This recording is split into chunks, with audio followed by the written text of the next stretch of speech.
ወይስ አንተ ልጠብቅህ? አንተን እጠብቅሃለሁ። ለምንድን ነው የምጠብቅህ? በጣም አስደናቂ አምላክ ነህ አውቃለሁ። አንተ እኮ በወህኒ ቤት በኩል የቤተ መንግስት በር አለህ። ከወህኒ ቤት በቀጥታ ወደ ቤተ መንግስት ታስገባለህ። እባክህ እንደ ዮሴፍ ልጠብቅህ በሉት። ወህኒ ቤትም ሆኜ ልጠብቅህ። እኔ መቼ እንደምጠቅም የምታውቀው አንተ ስለሆንክ እየፈረስኩ ጠብቀሃለሁ። ፈረስኩኝ እኮ አበቃሁኩኝ አለሁ እኮ አትበሉ። አሁንና ለምን ትሉታላችሁ? ለምን ካላንደር ታወጡለታላችሁ? እኔ ከማላውቀው ጎዶሎ እግዚአብሔር የሚያውቀው ጎዶሎ ይበዛል። እኔ ከማውቀው ስንጥቃቴ እግዚአብሔር የሚያውቀው ገደል ይበዛል። እና እጠብቅሃለሁ እንበለው። የዝምታውን ቀናት እንደ ችልታ ቀናት ቆጥራችሁ ጀርባ አትስጡት። ጠንቋይ ቤት አትሂዱበት፣ ኮከብ አትቁጠሩበት፣ ሞራ አትግለጡበት፣ ሌላ አዳራሽ አትሂዱበት። እግዚአብሔርን በዝምታ ጠብቁት። መጠበቅ ማለት ሲሰጠን ብቻ አይደለም፣ ሲከለክለንም ጭምር መጠበቅ ነው። የጸጋው ምንጭ፣ የስጦታዎች ሁሉ ምንጭ እሱን አተን ጸጋው ቢበዛብን ምን ያደርግልናል? ጌታ ሆይ ጸጋህን ውሰደው። ጌታ ሆይ የጠየቅኩህን አዘግየው። እያሳለፍኩት ያለሁት ህይወት እኮ የሚገባኝን ህይወት እኮ አይደለም። ልጠብቅህን? አዎ ጠብቀው። ያ ቃል ኪዳን ከወዴት ነው ያለው ብለህ አትነዝንዘው፣ ጠብቀው። እግዚአብሔር በተቃራኒው ነገር ህይወት እንደሚሰጥ አታምኑ? ማን አለ? እየሞተ ህይወት የሰጠ ከአምላካችን በቀር ማን አለ? አትደንግጡ፣ አትሸቡ። አንዳች ነገር እንደመጣባችሁ አትታወቁ። ጥቂት የጨለማ ጊዜ ይኖራል፣ ደግሞ ከዛ ብርሃኑ ይቀጥላል። ለዚህ ነው ቃና ዘገሊላ መጀመሪያ መናኛውን ከዛ ጣፋጩን አመጣው። ያልሰጠኸኝ ምናልባትም የከለከልከኝ ነገር ካለ መከልከልህ ራሱ ለኔ ጥቅም ስለሆነ ነው አንተን አምኜ የምጠብቀው እንበለው። ወገኖቼ እግዚአብሔርን ማመን ማለት እግዚአብሔርን መጠበቅ ማለት ነው።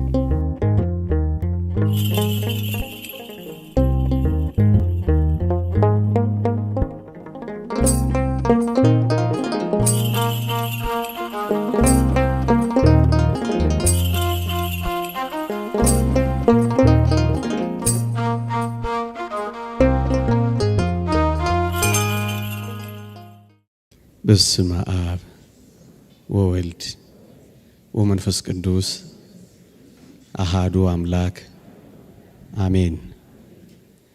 የተወደዳችሁ አገልጋዮች፣ የቤተ ክርስቲያን ልጆች፣ ምእመናንና ምእመናት እንደምን አረፈዳችሁ? እንደምን ዋላችሁ? አሜን። በቸርነቱ የጠበቀን ስሙን እንድንጠራ ቃሉን እንድንሰማ በአጸደ ቤተ ክርስቲያን እንድንሰበሰብ ይህን ጊዜ ስለፈቀደልን ክብርና ምስጋና ለእርሱ ይሁን። አሜን። ለቀደምት አበው ለነቢያት፣ ለቅዱሳን ሐዋርያት፣ ለሐዋርያውያን አበው ለሊቃውንት የገለጸውን ጥበብና ምስጢር ለሁላችንም ይግለጽልን።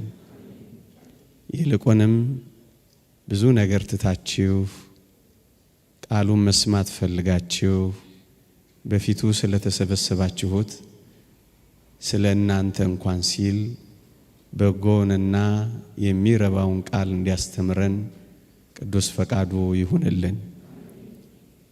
አጠር ላለች ደቂቃ ከኔ ጋር እንቆያለን። እግዚአብሔር ከሁላችን ጋር ይሁን።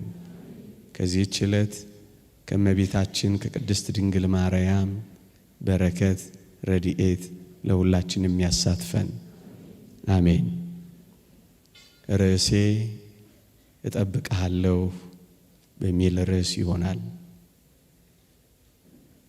እግዚአብሔርን ስለ መጠበቅ ጥቂት ሐሳቦችን እናነሳለን። እግዚአብሔር ከሁላችን ጋር ይሁን። ወገኖቼ እግዚአብሔርን ማመን ማለት እግዚአብሔርን መጠበቅ ማለት ነው። እናምነዋለን ስንለው እንጠብቅሃለን ማለታችን ነው። በምንም ሁኔታ ቢሆን እንጠብቀዋለን። አዎን፣ ስለምናምነው በምንምና በየትኛውም ሁኔታ እግዚአብሔርን እንጠብቀዋለን። ጥቂት ነጥቦችን እናንሳ። እንዲህ እንበለው እግዚአብሔርን፣ አንተን የምጠብቀው አሁን የምፈልገውን ነገር ያልሰጠኸኝ ለኔው ጥቅም እንደሆነ ስለምረዳ ነው የምጠብቅህ እንበለው። ያልሰጠኸኝ ምናልባትም የከለከልከኝ ነገር ካለ መከልከልህ ራሱ ለኔ ጥቅም ስለሆነ ነው አንተን አምኜ የምጠብቀው እንበለው። ወገኖቼ፣ ሁለት ወጣቶች እግዚአብሔርን ለመኑት ይባላል። ጓደኛ ማቾች ናቸው። ሁለቱም ተመሳሳይ ጥያቄ አምላካቸውን ጠይቀውታል። እግዚአብሔር ግን እንዲህ አደረገ። ለአንደኛው የጠየቀውን ሰጠው፣ ለአንደኛው ደግሞ የጠየቀውን ከለከለው እና የተከለከለው ክርስቲያናዊ ሰው እግዚአብሔርን ጠየቀው። ጌታ ሆይ፣ የጠየቅንህ ተመሳሳይ ጥያቄ ነው፣ አቋማችንም አንድ ነው።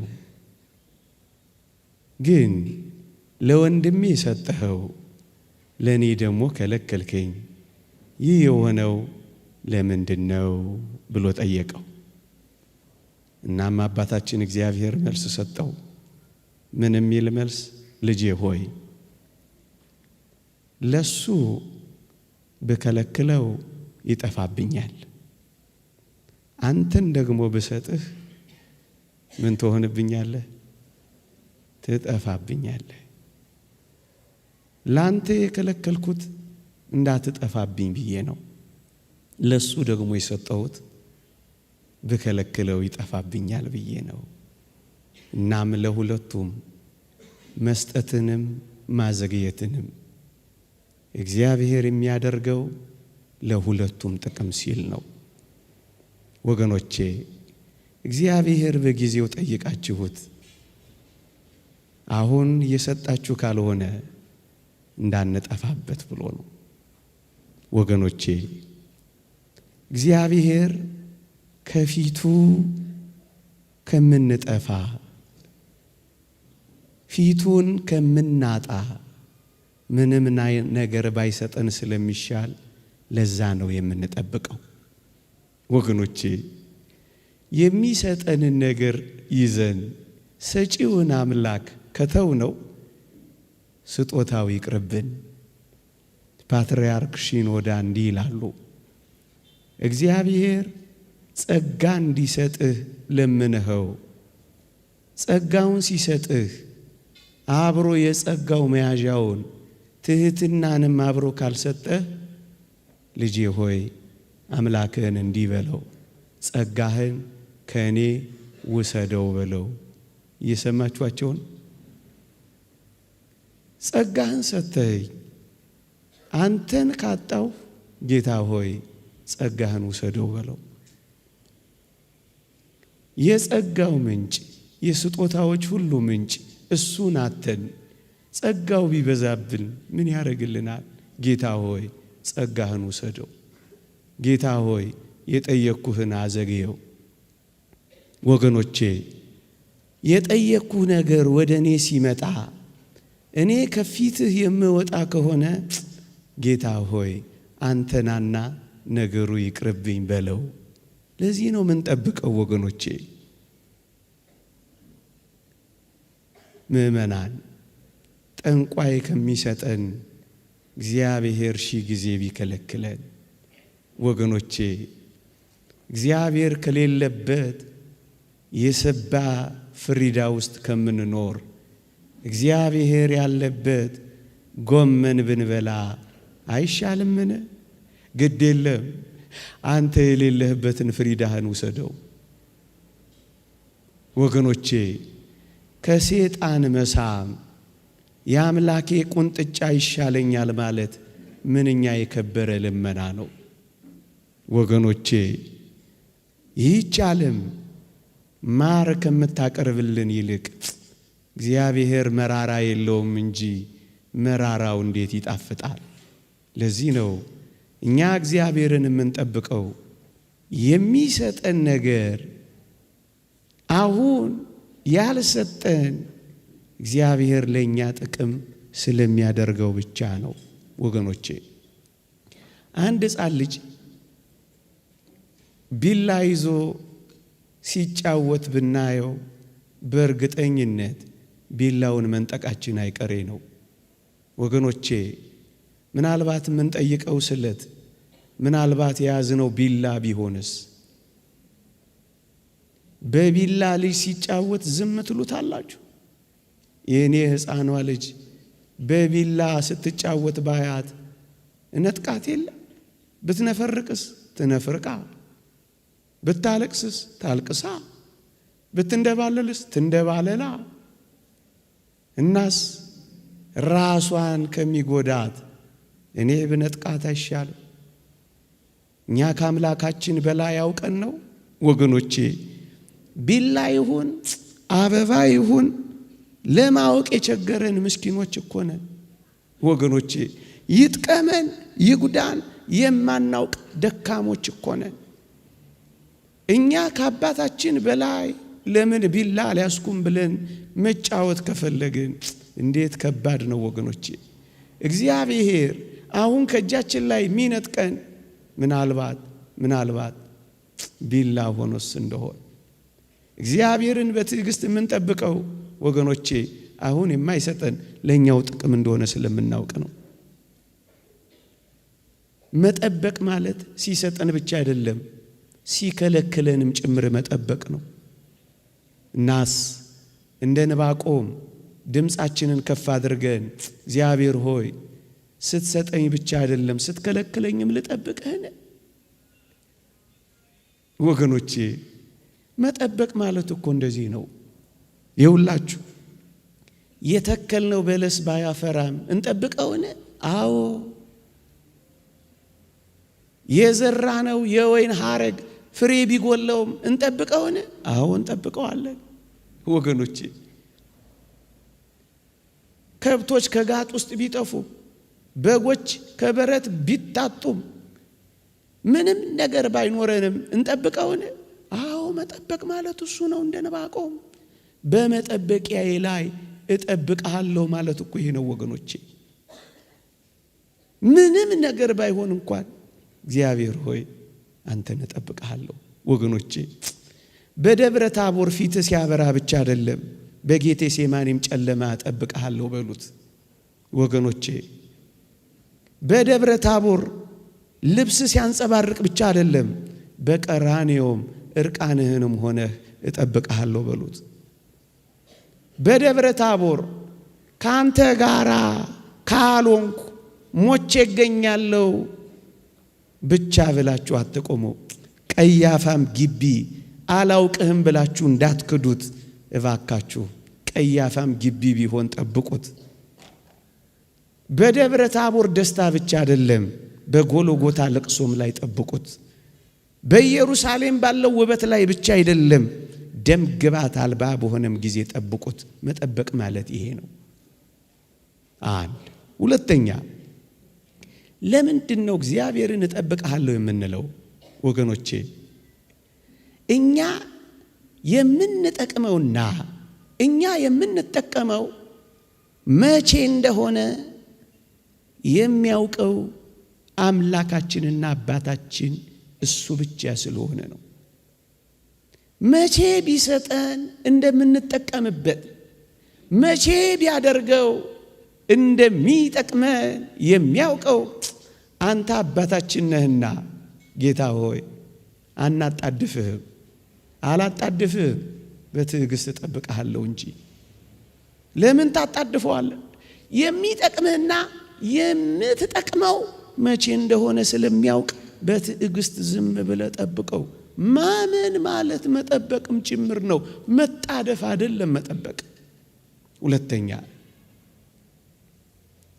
ታስታውሱ ይሆን አልዓዛር ሲሞት ክርስቶስ እኮ ያውቃል። ወንድማችን አልዓዛር አንቀላፍቷል፣ ላስነሳው እሄዳለሁ ብሏል። ግን የሄደው ሲታመም ነው? ሲቀበር ነው? ሊቀበር ሲል ነው? ወይስ 4 ቀን ሲሆነው ነው ጌታችን ወደ አልዓዛር የሄደው? መቼ ነው? 4 ቀን ሲሞላው ነው ወገኖቼ። እናም እንዲህ እንበለው ጌታችንን፣ ስታመም ትመጣለህ ወይስ ጌታ ሆይ ስሞት ነው የምትደርሰው? እየሞትኩ የት አለ እሱ ብላችሁ የምትጉረመረሙት ኖሩ ይሆን? አሁንና ለምን ትሉታላችሁ? ለምን ካላንደር ታወጡለታላችሁ? ለምን ስኬጁል ታነጥፉለታላችሁ? ለምን ታጣድፉታላችሁ? ለምን እጁን ይዛችሁ እየመራችሁ ልታሳዩ ትሞክራላችሁ? ስትታመሙ ወይም ስትቀበሩ ሊመጣ ይችላል። ለቀብር ስትሄዱ ወይም ቀብር ሆኖ ተቀብራችሁ 1 ቀን አይደለም 4 ቀን ሲሆነው ሊመጣ ይችላል። መቼ እንደምትመጣ የምታውቀው አንተ ነህና በእኔ ካላንደር አላጣድፍህም በሉት። እጠብቅሃለሁ በሉት። አልወተውትህም እታገሳለሁ በሉት። ወጣቶች ወገኖቼ ግድ የለም በሉት። አልዓዛርን ተናገር ብትሉት ምን እንደሚል ታውቃላችሁ? ግድ የለም ጌታ ሆይ 4 ቀን ከሆነኝ በኋላ የሆነ እንደሆነ ምጠቅመው፣ ግድ የለም ስታመም አትምጣ ቅር፣ እየፈረስኩም ቢሆን ምን አረጋለሁ?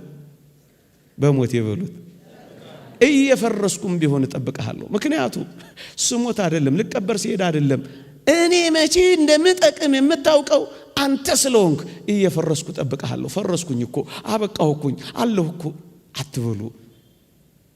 ብትፈርስም ሊሰራህ ይችላል። ብትሰነጠግም ሊጠግንህ ይችላል። ብትሰበርም አዲስ ሊያደርግህ ይችላል። እጠብቅሃለሁ በሉት አልዓዛርን። ግድ የለም ጥቂት የምትዘገየው የዘላለም ጥያቄ ልትመልስልኝ ከሆነ ጌታ ሆይ አሁን አትምጣ ቅር፣ መቃብር ስገባ እጠብቅሃለሁ እዛ ና በሉት። መቃብር ላይ ቀጠሩት እንጂ ወገኖቼ። ለምን መሰላችሁ ይሄን እምላችሁ? ይውላችሁ አልዓዛር ታሞ እያለ ጌታችን ቢያድነው ማን ብቻ እንደሚጠቀም ታውቃላችሁ? ማርታ፣ ማርያም፣ አልዓዛርና ጥቂት ቤተሰቦቹ ብቻ ናቸው አልዓዛር ታሞ እያለ ቢድን የሚጠቀሙት። እውነት አሰብ ከመቃብር ገብቶ 4 ቀን ሆኖት ፈርሶ በስብሶ ጅማሬ ጀምሮ ጌታችን ከመቃብር ቢያወጣው ግን ሸቶ ቢያወጣው ግን ማን ነው የሚጠቀመው? ዓለም ሁሉ ነው የተጠቀመው። ይውላችሁ ጌታችን መድኃኒታችን ኢየሱስ ክርስቶስ በሁሉ ዘንድ የታመነ የሆነው በተለይ በሁሉ ዘንድ የታመነ የሆነው አልዓዛርን ከሞት ካስነሳ በኋላ ነው። እና ማርታን እንንገራት፣ ምን ብለን እንንገራት? አንተ ኖረ ቢሆን ኖሮ እያልሽ አትሚው እንበላት ማርታን። እና ምን እንበላት? ማርታ ሆይ ታሞ ያለ ወንድምሽን ቢያድነው አንቺና ቤተሰቦችሽ ብቻ ትጠቀማላችሁ። ከሞተ በኋላ ግን ጌታችን ቢያስነሳው ግን ዓለም ሁሉ ይጠቀምበታልና የለህም አትበይው እንበላት።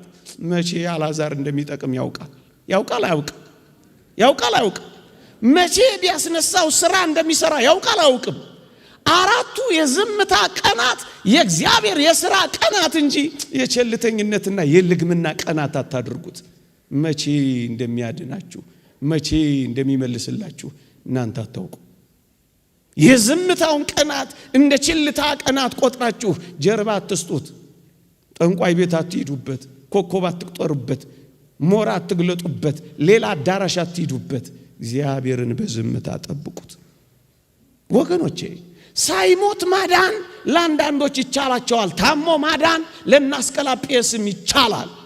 ሞቶ ማዳን ግን ለእግዚአብሔር ብቻ ይቻለዋል። እውነት አሰብ ስራ እንዲሰራ ፍቀዱለት እንጂ እየተጣደፋችሁ የሥራ መስካት ትንፈጉት እንጂ። ለዚህ ነው ማርታንም እንዲህ አልናት፣ የለህም አትበይው፣ አንተ ኖረ ቢሆን አትበይው። እርሱ የሚሰራውን ታውቂያለሽ። ምን ታውቂያለሽ? ሲሰራ ዝም ብለሽ ተመልከቹ እንጂ ጠብቂው እንጂ እንበላት። እንደውም እንበላት እግዚአብሔር ዘግይቶ ሳይሆን አንቺ ቸኩለሽ ነው እንበላት። እግዚአብሔር ሳይታመን ቀርቶ ሳይሆን አንቺ ተጠራጥረሽ ነው እንበላት። እግዚአብሔር ተንቀራፎ ሳይሆን አንቺ ልቅደም ብለሽ ነው ብለን እንንገራት። አዎ ማርታ ሆይ እንደውም ከፍ አድርገን እንዲህ ለምን አንለው? ምን እንበለው? ጌታ ሆይ አንተ እኔ የማላውቀውን ጎዶሎዬን የምትሞላ ስለሆንክ ከእኔ ከማውቀው ሽንቁሬ አንተ ጠብቀኝ። እኔ ሽንቁሬን ለመድፈን ስሞክር አንተ ለካ ታላቁን ገደሌን ነው የምትሞላልኝ እና እጠብቅሃለሁ እንበለው። እኔ ከማላውቀው ጎዶሎዬ እግዚአብሔር የሚያውቀው ጎዶሎዬ ይበዛል። እኔ ከማውቀው ስንጥቃቴ እግዚአብሔር የሚያውቀው ገደል ይበዛል እና እጠብቅሃለሁ እንበለው። መቼ እንደሚጠቅም የሚያውቀው እግዚአብሔር ነው። አንተና እኔ አናውቀው እና ምን ጠብቀዋለን? እስኪ የዛን የቃና ዘገሊላ ላስታውሳችሁ። ጋኖቹ ውስጥ ያለው መናኛ ወይን እስኪያልቅ እግዚአብሔር አዲስ ወይን ለመስራት ጊዜ ያስፈልገዋል። ሳያልቅ ለምን ይሰራል? አበረከተ ልታስብሉት ነው? ተውት እንጂ ያ ጊዜ ገና አልደረሰም ያለውን ጊዜ ጠብቁ እንጂ ወጣቶች ጠብቁት። እሱን መጠበቅ ምን ያጣድፋል? ምን ያስቸኩላል? ጠብቁት። ግድ የለም አንተ መናኛውን በጣፋጭ ልትቀይረው ከሆነ ግድ የለም የኔ መናኛ ይለቅና ያንተ ጣፋጭ ይቀጥል። ጠብቅሃለሁ በሉት። ግድ የለም የኔ ያልኩት ይለቅ፣ ያንተ ያልከው ይለቅ፣ ያንተን ጥፍጣፊ ይለቅ፣ ያንተ ጋን ይታጠብ፣ ምንም ነገር እንደሌለበት ይረጋገጥና እግዚአብሔር ሥራ ሳይጀምር እንደሆነ ታወዋለህ። ጠብቀው። ዓለም እንደሆነ ታውቃታላችሁ። መጀመሪያ መናኛውን ታመጣለች። ይታወቅ ጌታ እግዚአብሔር ምስጢሩን ሁሉ ተመልከቱት። ጨለማን ፈጠረ፣ ከዛ ብርሃን አደረገ። እውነት ሐሰት? ከብርሃኑ በፊት ጨለማ መኖሩ የዘፍጥረትን መጽሐፍ ጥቂት ገጾች ግን እንዳነበባችሁ ቀንና ሌሊት፣ ጨለማና ብርሃን፣ ክረምትና በጋ፣ መዝራትና ማጨድ በምድር ላይ ይፈራረቃሉ ነው የሚለው። ይሄማ አለ። ወጣቶች አትደንግጡ፣ አትሸበሩ። አንዳች ነገር እንደመጣባችሁ አትታወቁ። ጥቂት የጨለማ ጊዜ ይኖራል፣ ደግሞ ከዛ ብርሃኑ ይቀጥላል። ለዚህ ነው ቃና ዘገሊላ መጀመሪያ መናኛውን ከዛ ጣፋጩን ያመጣው። እግዚአብሔር ሁሌ እጠብቅሃለሁ፣ ጣፋጩ እስኪመጣ እጠብቅሃለሁ። መጠበቅ ማለት እኮ ነው። ጠብቁት፣ አትጣደፉ። ጠብቁት፣ አትፍጠኑ። እግዚአብሔርን በማናቸውም ነገር አትቅደሙት። ጌታችንስ አትመለከቱት? መጀመሪያ እኮ ያመጣው ሕማሙን ነው። ከዛ በኋላ እኮ ነው ትንሣኤውን የገለጠው። እውነት ሐሰት? እውነት። የሚቀድመው ሕማም ነው፣ የሚቀድመው ፈተና ነው፣ የሚቀድመው መከራ ነው። እስራኤል እንኳን ከግብፅ ሲወጡ አታስታውሱ? መጀመሪያ የገጠማቸው የማራ ውሃ ነው። ኦሪት ዘኍልቍን አንብቡ። የማራ ውሃ ላይ መራራ ከጠጡ በኋላስ ጥቂት ፈቀቅ እንዳሉ 12 የዘንባባ ዛፎች ያሉባት ጣፋጭ የኤሊም ውሃ ነው የተከተለችው። ጥቂት ነው የሚያስጠብቀን። እናስ ጠብቁት።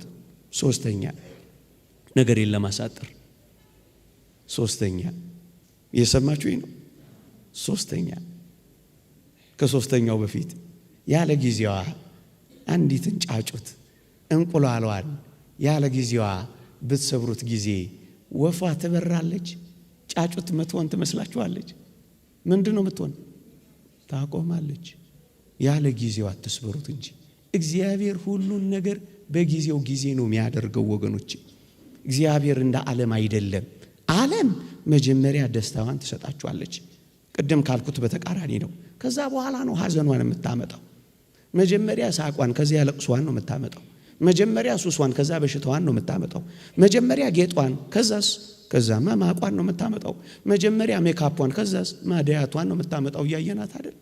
ዓለም እንደዚህ ናት። እግዚአብሔር ግን እንደዚህ አይደለም። እናስ እንጠብቅሃለን፣ ጠብቅሃለሁ። ሶስተኛው ነገሬ ሁሉም ነገሬ ተቃራኒ እንኳን ቢሆን ልጠብቅህን በሉት እስኪ።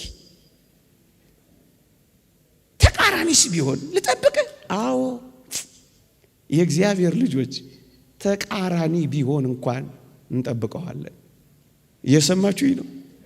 እየሆነብኝ ያለው ነገር እኮ እንደነገርከኝ አይደለም። ልጠብቅህን? አዎ ጠብቀው። እያሳለፍኩት ያለው ህይወት እኮ የሚገባኝን ህይወት እኮ አይደለም። ልጠብቅህን? አዎ ጠብቀው። ያ ቃል ኪዳን ከወዴት ነው ያለው ብለህ አትነዝንዘው። ጠብቀው። መጠበቅ ማለት እኮ ይሄ ነው። ተቃራኒም ቢሆን ጠብቀውታል እኮ። እንደማለት ጠብቀህ እንደ ዮሴፍ ልጠብቅህ ወይስ እንደ ዴማስ ልተው ጌታ ሆይ? እንደ ማን ይሁን? እንደ ዮሴፍ። ዮሴፍን ታስታውሳላችሁ? ወንድሞችህ ዮሴፍን አሁን ብናናገረው ምን እንደሚል ታውቃላችሁ? ጌታ ሆይ ወንድሞችህ ይሰግዱልሃል አልከኝ እንጂ ጉድጓድ ይጥሉሃል አላልከኝም፣ ግን ልጠብቅህ የሚል አይመስላችሁም? ይሰግዱልሃል ያለው ግን ያረገውታል። ጉድጓድ ውስጥ እኮ ነው የጣሉት። ግንስ ልጠብቅህን ቢለው ይጠብቀዋል አይጠብቀው? ተቃራኒ ነው፣ ግን ይጠብቀዋል። ይገዙልሃል ወንድሞችህ ይገዙልሃል አልከኝ እንጂ ይሸጡሃል አላልከኝም እና ልጠብቅህ? አዎ ጠብቀኝ፣ ጠብቀሃለሁ። ተቃራኒ ቢሆን ቢገላበጥም እጠብቀሃለሁ። ከዋክብት ሳይቀሩ ፀሐይና ጨረቃ ሳይቀሩ ሲሰግዱልኝ አሳየኝ እንጂ መቼ እንዲጨልምብኝ አሳየኝ፣ ግን ልጠብቅህ? አዎ እጠብቅሃለሁ። ተቃራኒ ቢሆንም ጌታ እንደምሆን ነገርከኝ እንጂ ባሪያ እንደሚሆን አልነገርከኝም፣ ግን ልጠብቅህ? አዎ ጠብቀኝ፣ እጠብቅሃለሁ። በወርቅ እንደምታንቆጣቁጠኝ ስጠብቅ በወህኒ ሰንሰለት ያሸበረከኝ ምን ሆነ ነው? አይደለም፣ እጠብቅሃለሁ። ባህር እንደምታጎናጽፈኝ እየጠበቁ የምወደውን የአባቴ ልብስና ስጦታ እርቃኔን አድርገው ሲያስቀሩኝና ደም ነክረው ለአባቴ ሲወስዱለት ለትዝታ እንኳን ልብሴን ይዤ እንዳልሄድ እርቃኔን ሲያረጉኝ ልጠብቅህ? አዎ ጠብቀው። እኔ ልበቀል ወይስ አንተ ልጠብቅህ? አንተን እጠብቅሃለሁ። ለምንድን ነው የምጠብቅህ? በጣም አስደናቂ አምላክ ነህ። አውቃለሁ እግዚአብሔር ሆይ፣ አውቃለሁ አምላኬ ሆይ። አንተ እኮ በወህኒ ቤት በኩል የቤተ መንግስት በር አለህ። ከወህኒ ቤት በቀጥታ ወደ ቤተ መንግስት ታስገባለህ። እባክህ እንደ ዮሴፍ ልጠብቅህ በሉት። ወህኒ ቤትም ሆኜ ልጠብቅህ። ማስገቢያ በር አለህ አንተ። በሐሰት ክስ በመከሰስ አሳልፈ የሁሉ ፈራጅና ዳኛ ማድረግ ታውቅበታለህ። ልጠብቅህ፣ እንደ ዮሴፍ ልጠብቅህ። እኔም እንደ ዮሴፍ ልጠብቅህ። ጥሩ ባሪያ ከመሆን ጀርባ መልካም ጌታ ማድረግ ታውቅበታለህና ጌታ ሆይ ልጠብቅህ። ለጊዜው ካጠለቅኩት ሰንሰለት ቀጥሎ የወርቅ ማርዳ ያለህ አንተ ነህና አምላኬ ሆይ ጠብቅሃለሁ። መጠበቅ ጠብቅሃለሁ። ነገሩ ሁሉ ቢገላበጥም እጠብቅሃለሁ። እንደ ሴትዮዋ ነግሬያችሁ እንደሆነ አላውቅም፣ ሰምታችሁት ከሆነ ይደምቃል። ልንገራችሁ። በዚህ በጾመ ነነዌ ለቅዳሴ ሲሄዱ አንድ አቴስት የአማኝ አንዲትን እናት አገኛቸውና በጥያቄ ፈተናቸው። ምን አላቸው? እናቴ አቤት፣ አሁን ይህንን ጾመ ነነዌ ቢባል ታሪክ አምነው ነው አላቸው። ምኑን ልጄ? ይሄ ሰሞኑን የምትተርኩት የቱን? አሳ አንበሪው ዮናስን ዋጠው፣ ከዛስ አሳ አንበሪው ዮናስን ተፋው የሚለውን አምነው ነው አላቸው። ልጄ አንተ የኔ ደነቀ? አዎ እኔ ግን ነገሩ ቢገላበጥም ተቃራኒ ቢሆንም አምላኬን አምነዋለሁ። እንዴት? አንተ የገረመ አሳ አንበሪው ዮናስን ዋጠው አይደል? አዎ እኔ ግን ዮናስ አሳ አንበሪውን ያጠው፣ ከዛስ ዮናስ አሳ አንበሪውን ተፋው ቢባል ነገሩ ቢገላበጥ እንኳን ማንን አምነዋለሁ? እንደዚህ እናምነዋለን። ቢገላበጥ እንኳን እናምነዋለን። ማመን ማለት እኮ እንደዚህ ነው ወገኖቼ። እግዚአብሔር በተቃራኒው ነገር ሕይወት እንደሚሰጥ አታምኑ? ማን አለ? እየሞተ ሕይወት የሰጠ ከአምላካችን በቀር ማን አለ? እየቆሰለ የፈወሰ ከአምላካችን በቀር ማን አለ? ጭቃ የቀባ ዓይን ያበራ ከአምላካችን በቀር ማን አለ? ጭርት በሚያስይዘው ምራቅ ዓይን ያበራ በተቃራኒው የሚሰራ ከሆነ ዝም ብላ ጠብቀሃለሁ። የመጨረሻ ለአሁኑ ማለት ነው። ጥያቄን ባትመልስልኝ፣ ጊዜ ቢረዝምም ጉልበቴ ቢያረጅም ዝም ብዬ ልጠብቅህ። ተቃራኒ ብቻ ቢሆን አይደለም፣ ዝም ብዬ ልጠብቅህ። ይሄም እኮ ከባድ ጥያቄ ነው። አዎ ጠብቀሃለሁ። እንደማን? እንደ ሙሴ ጠብቀሃለሁ። የጠየቀው የትየለሌ ነው። ሳይመልስለት መቃብር ነው የገባው። ምእመናን እግዚአብሔርን የምናምነው ባይመልስልንም ጭምር እደግመዋለሁ። መልስ የለም የሚል ማክበቢያ እንኳን ቢኖር እግዚአብሔርን እናምነዋለን፣ እንጠብቀዋለን። ሙሴ እንደዚህ እኮ ነው የሆነው። ጥያቄው ሳይመለስ ፊትህን ልይ አለው፣ ጠየቀው። ጥያቄውን ሳይመልስለት ወደ መቃብር አገባው። እግዚአብሔር ከመቃብር ባሻገር መልስ አለው የለው? የለው? አለው። ይሄን አምላክ ይዤ መቃብርን ብገባ አንተን እጠብቅሃለሁ፣ ባትመልስልኝም እጠብቅሃለሁ። ምን ይሄ ብቻ ወገኖቼ! ወደ ከነዓን እየመራ የሄደው ሙሴ ነው። በውሃ ሙግትና ክርክር ምክንያት ደርሶ ከነዓን ጥቂት ሲቀረው ምን እንደሆነ ታውቃላችሁ? በውሃው ክርክር ምክንያት እስራኤል ውሃ ስጠን አሉት። ሙሴ ከየት ያምጣ? በረሃ ነው እንደምታውቁት። ከዛስ እግዚአብሔርን ለመነ። እግዚአብሔር ቸር ነው። በበረሃ የሚወስደው ማንነቱ ሊገልጥ ነው። እና ምን አደረገ? ጭንጫውን ምታው፣ እኔ ውሃ አፈልቅላችኋለሁ አለው። አሮንና ሙሴ ሕዝቡን ሰበሰቡና ኑ ውሃ እናወጣላችኋለን አለ። በዚህ እግዚአብሔር ደስ አልተሰኘም። ለምንድን ነው ደስ ያልተሰኘው? እና ወጣላችሁ አለን። እናወጣላችኋል። ስሜን በሕዝብ ዘንድ ትቀድስ ዘንድ አልወደድክምና ከነዓን አትገባም አለው። ከዛስ አሳየው ማርና ወተት የምታፈሰውን። ግን ሙሴ አልገባም። ለፍቼ ደርሼ ምን ነው ሳታስገባኝ? ልተውህ ወይስ ልከተልህ አይለውም ሙሴ። በጣም ይደንቃችኋል። ሙሴ እግዚአብሔርን የሚከተለው፣ ሙሴ እግዚአብሔርን የሚያምነው፣ ሙሴ እግዚአብሔርን የሚጠብቀው ለከነዓን አይደለም፣ ለእግዚአብሔር ብቻ ብሎ ነው። እየሰማችሁኝ ነው? ከምድር በታች ላለው ነገር አይደለም እኛ እግዚአብሔርን የምንጠብቀው። ከፍ ያለው ከነዓን ባያስገባውም እያገለገለው አረፈው ሙሴ። እያገለገለ ተሰናበተው ሙሴ። ጥያቄህን ባይመልሰው ያን ሁሉ ሕዝብ አጅቦ ቀባሪ እንኳን አላገኘም ሙሴ። ምክንያቱም የሙሴን መቃብር ካወቁ እስራኤል ወደ አምልኮት እንዳይገቡ የሙሴን መቃብር እንኳን ሰውሮታል። መጽሐፍ ቅዱስ ስለ ቅዱስ ሚካኤል ሲናገር ስለ ሙሴ ሥጋ ሲከራከር ሚካኤል ዲያብሎስን እግዚአብሔር ይጣላሃለው እንጂ ያኛው ካላሳየው ይላል። ይላል ቅዱስ ሚካኤል። ያኛው ሕዝቡን ሊያስት ነው፣ ቅዱስ ሚካኤል ሊጠብቅ ነው። ስለ ሙሴ ሥጋ እንኳን መቃብር እንኳን የሚከራከር ቅዱስ ሚካኤል በረከቱ ይደርብን። ለከነዓን አይደለም የሚያገለግለው፣ ለራሱ ለፍቅሩ ነው። ይጠብቀዋል፣ ይከተለዋል። ጥያቄው ባይመለስም እርሱ ግን ከእርሱ ፈቀቅ አይልም። ጥያቄያችሁ ባይመለስም እግዚአብሔርን ተከተሉት፣ ጠብቁት። ወገኖቼ ከፍ አድርገን እንጠይቀው። እሳት ውስጥ ሆነን ታድነናለህ ወይስ እሳቱ ሳንገባ ትታደገናለህ? እሳቱን አጥፍተ ሳይሆን እሳቱ መሃል ሆኜ ለማዳንን ታላቅነት ያለህ ነውና ግድ የለም። እሳት ውስጥ ሳልገባ ሳይሆን እሳት ውስጥ ገብቼ እንደምታድነኝ አምናለሁና እሳት ውስጥ ሆኜ እጠብቅሃለሁ በሉት። እሳት አጥፍቶ ሳይሆን እሳት ውስጥ ሆኖ ማዳን የሚችል አምላክ ስለሆነ አጥፍቶ ከማዳን እሳት ውስጥ ሆኖ ማዳን ስለሚበልጥ የሚበልጠውን ምስጢር ለማየት ታግሼ አንተን እጠብቅሃለሁ በሉት። አላኮርፍህም፣ እጠብቅሃለሁ። አልክድህም፣ እጠብቅሃለሁ። አላማህም፣ እጠብቅሃለሁ። ፍቅሬን አልቀንስም፣ እጠብቅሃለሁ። ለምን እንደሚያስጠብቀን አናውቅም። አንድ ታሪክ ልንገራችሁና አላብቃ። ቅዱስ ቄርሎስ የሚባል ቄርሎስ አራተኛ የሚባል በግብጽ ቤተ ክርስቲያን ታላቅ ፓትርያርክ ነበር። ከቅዱስ ሚናስ ከሰማዕቱ ሚናስ ጋር ወዳጅ ነበር። ሰማዕቱ ሚናስ ኅዳር 15 ይከብራል። ታላቅ ሰማዕት ነው።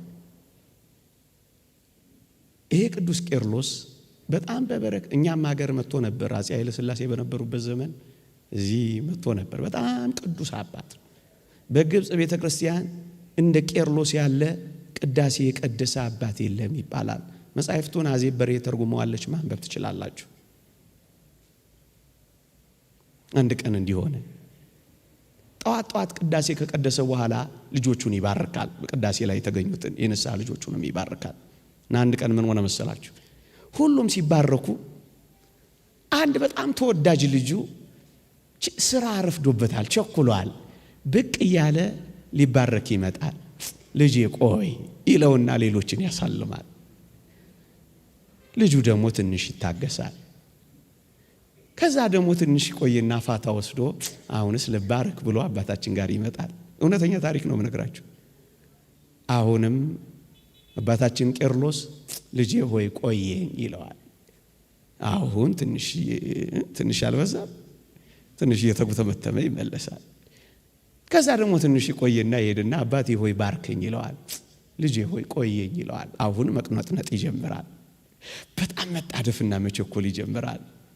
ሁሉንም ካሰናበተ በኋላ አባ ቄርሎስ ጠራውና ልጄ ሆይ አሁን ሂድ ተባረክ ይልና ይባርከውና ያሰናብተዋል።